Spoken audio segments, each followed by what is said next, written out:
del Imperio Romano y las invasiones de los llamados bárbaros determinaron el límite de la influencia de la cultura grecorromana. Una nueva fuerza espiritual sucedió a la cultura antigua, preservándola pero sometiéndola a su filtro ideológico, la Iglesia cristiana. Cristo había sido un gran educador, popular y exitoso. Sus enseñanzas se relacionaban esencialmente con la vida.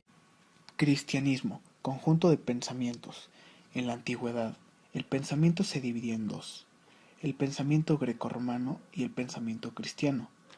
Esta separación comenzó con el nacimiento de Cristo y se intensificó con su muerte y las enseñanzas de los apóstoles. A los romanos les preocupaba esto, ya que poco a poco la gente iba optando por seguir el pensamiento cristiano, pues los apóstoles y los milagros llegaban a convencerlos. La patrística que ocurrió del siglo I al 7 después de Cristo concilió la fe cristiana con las doctrinas grecorromanas y difundió escuelas catequistas por todo el imperio. A partir de Constantino en el siglo IV, el imperio adoptó el cristianismo como religión oficial y por primera vez hizo que la escuela se convirtiera en el aparato ideológico del Estado. Los padres de la Iglesia impusieron la necesidad de establecer un cuerpo de doctrinas, dogmas, culto y disciplina de la nueva religión. Obtuvieron éxito pleno.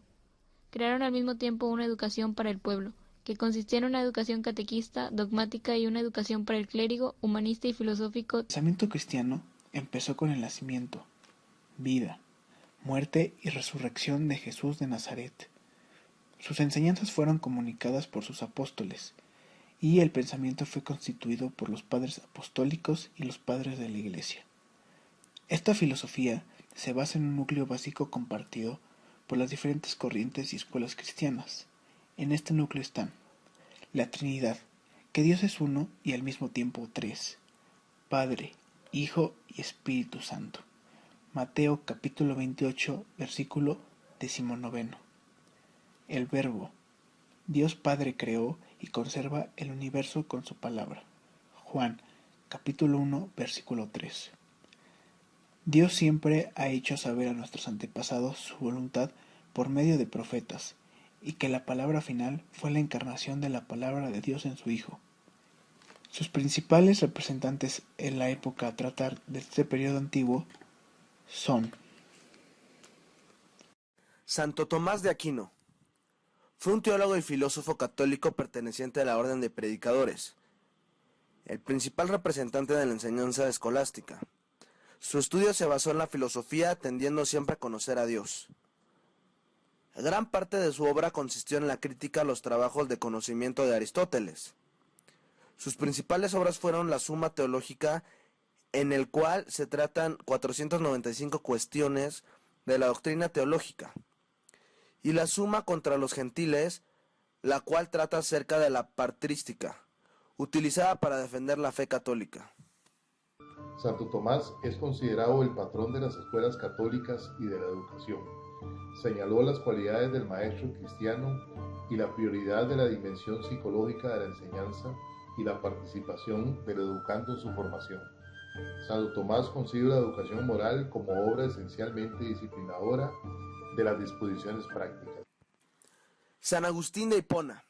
Su creencia se basa en que a partir de su conversión al racionalismo, en el cual rechaza la fe en nombre de la razón, o sea que la verdadera fe es aquella que los hombres tienden hacia Dios.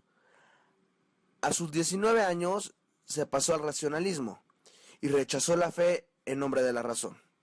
Sin embargo, poco a poco fue cambiando de parecer hasta llegar a la conclusión de que razón y fe no están tan necesariamente en oposición, sino que su relación es complementariedad. San Agustín es un santo, padre y doctor de la Iglesia Católica, el doctor de la gracia, fue el máximo pensador del cristianismo del primer milenio. La filosofía entera de San Agustín es una filosofía educativa: dudar y resolver las dudas, iluminar la fe con la razón y la razón con la fe, haciendo hablar al que San Agustín llama el maestro interior, es decir, la verdad misma que es Dios. Es ya un proceso de formación humana y por lo tanto de educación en el significado más amplio y profundo del término. En la educación En este sentido, el verdadero y único maestro es la verdad, o sea, Dios en la persona de su verbo, es decir, de Cristo.